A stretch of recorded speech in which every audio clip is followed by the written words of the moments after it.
দর্শক মন্ডলী, আমি এই মুহূর্তে আছি নাটোর জেলার ঐতিহ্যবাহী লালপুর নান্দরাইপুর এলাকা।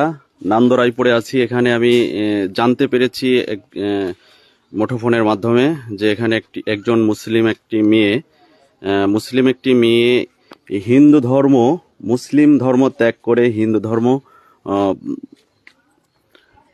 ধর্মে মানে উপনীত হয়ে বিয়ে করছে একটা ছেলেকে, হিন্দু একটা পরিবারের ছেলেকে মুসলিম একটা মেয়ে তার মুসলমান ধর্মকে ত্যাগ করে বিয়ে করছে।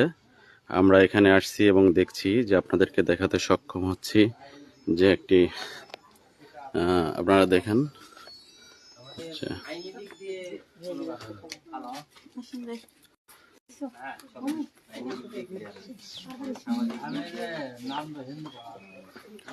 মুসলিম